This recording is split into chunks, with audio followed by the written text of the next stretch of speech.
Assalamualaikum warahmatullahi wabarakatuh. Bismillahirrahmanirrahim. Alhamdulillahirabbil alamin. Wassalatu wassalamu ala asyrafil anbiya wal mursalin Sayyidina Maulana Muhammadin wa ala alihi washabihi ajmain.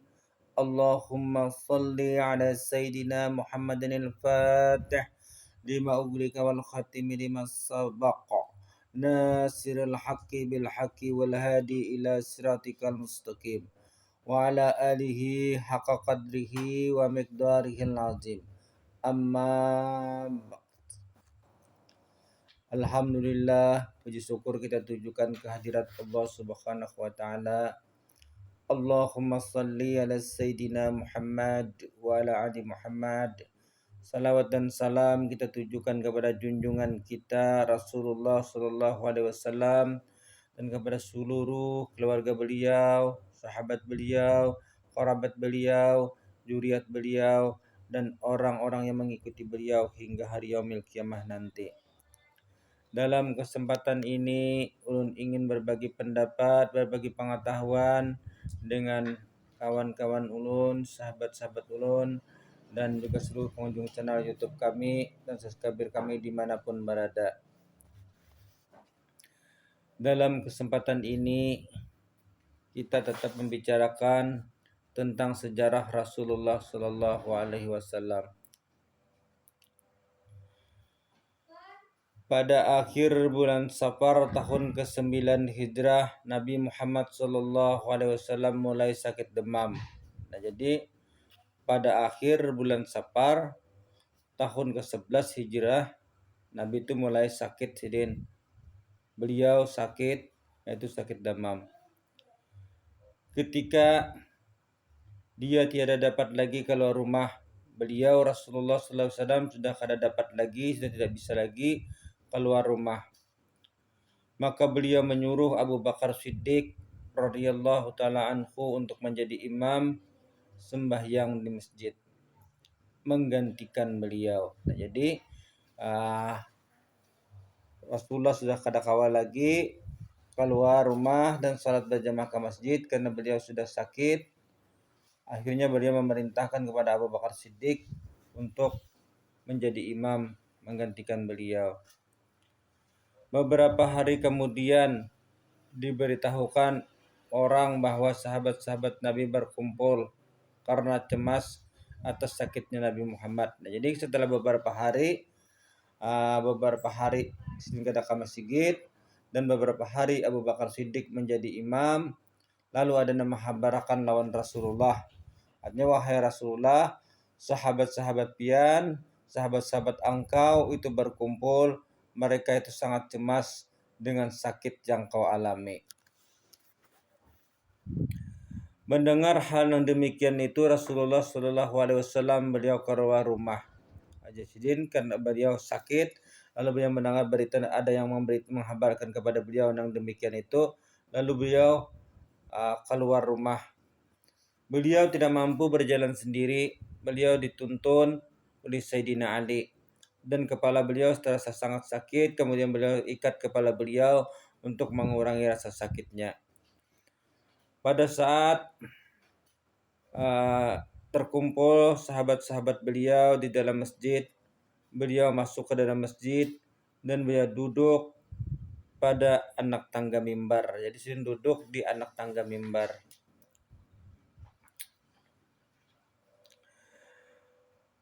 Setelah sampai situ, beliau berkata, telah sampai, kata Rasulullah, kabar kepadaku bahwa kalian takut akan kematianku. Dan aku sudah mendengar, kata beliau, aku sudah mendengar kabar yang sampai kepadaku bahwa kalian sangat mengkhawatirkan sakitku, kalau sakitku ini membawa kematian kepadaku. Aku ingin bertanya, kata Rasulullah, kepada kalian, adakah nabi-nabi yang dahulu diutus oleh Allah Ta'ala dan kekal dengan umatnya? Nah, jadi adakah, kata beliau, nabi-nabi yang terdahulu yang diutus Allah Ta'ala yang kada bermatian berlewasan dengan umatnya? kadada. Semuanya nabi-nabi terdahulu itu pun meninggalkan umatnya. Sehingga kalau ada nabi-nabi, kalau kata beliau, sehingga kalau ada nabi-nabi yang terdahulu itu kekal, aku pun akan kekal dengan kalian. Ketahuilah bahwa aku akan bertemu dengan Tuhanku dan kalian pun nanti akan bertemu dengan Tuhanku. Akhirnya Rasulullah SAW pada hari Senin tanggal 13 Rabiul Awal tahun ke-11 Hijrah bertepatan dengan tanggal 8 Juni tahun 632 Rasulullah SAW wafat. Nah, jadi beliau wafat pada hari Senin, tanggalnya tanggal 13 Rabiul Awal, tahun ke-11 Hijrah, bertepatan dengan tanggal 8 Juni tahun 632 Masehi.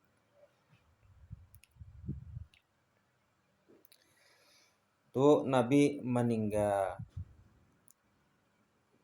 Kemudian Nabi Muhammad SAW dimandikan. Setelah dimandikan, beliau dikapan dengan 3 lapis kain. Jadi dimandikan dan dikapan dengan 3 lapis kain.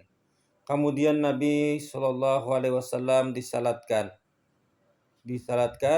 Kemudian masing-masing menyembahyangkan dengan tiada berimam. Nah, jadi Nabi ini disolatkan masing-masing.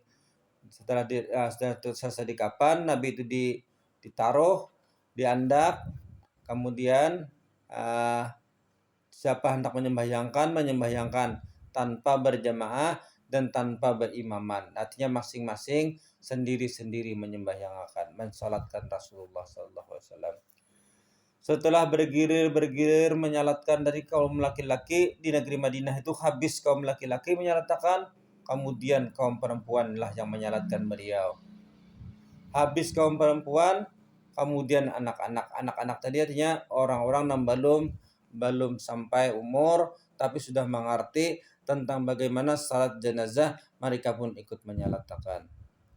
Dan Nabi Muhammad SAW itu tidak langsung dikuburkan, melainkan beliau wafat pada hari Senin dan dikuburkan pada malam Rabu. Beliau wafat pada tanggal 13 Rabiul Awal dan dikuburkan pada malam Rabu 15 Rabiul Awal. Artinya 2 hari Rasulullah SAW itu baru dikuburkan. Kenapa baru 2 hari baru dikuburkan? Karena pada saat itu kaum muslimin bersepakat artinya tidak akan memakamkan jasad Rasulullah sebelum mereka berhasil mengangkat seorang khalifah untuk meneruskan Rasulullah SAW dalam mengapalai umat Islam. Nah, itu sebabnya. Jadi pada saat itu berdialog, musyawarah, akhirnya mencapai kesimpulan, mencapai kesepakatan bersama, yaitu mengangkat Abu Bakar Siddiq radhiyallahu taala anhu itu sebagai khalifah untuk meneruskan kepemimpinan Rasulullah SAW dalam mengapalai umat Islam. Setelah itu sudah terputuskan, beliau Rasulullah SAW dikuburkan pada malam Rabu. Malam Rabu artinya habis ba'da Isya, Nabi Muhammad SAW dimakamkan pada tanggal 15 Rabiul Awal di tempat beliau, yaitu di Madinah. Sekiranya inilah yang kami sampaikan dalam video kali ini mengenai tentang Rasulullah SAW wafat dan beliau sakit, dan beliau 2 hari jasad beliau baru dikuburkan karena menunggu kesepakatan dari kaum muslimin untuk mencari seorang khalifah untuk memimpin kaum muslimin wal muslimat sebagai penerus daripada Rasulullah SAW. Sudah semestinya kita mencintai Rasulullah SAW karena itu adalah merupakan sebuah kesempurnaan iman bagi kita, dan tidaklah beriman dengan sempurna kita kepada Allah dan Rasul jika kita tidak bisa mencintai Rasulullah SAW lebih daripada mencintai manusia yang lainnya. Wabillahi taufiq wa hidayah. Wassalamualaikum warahmatullahi wabarakatuh.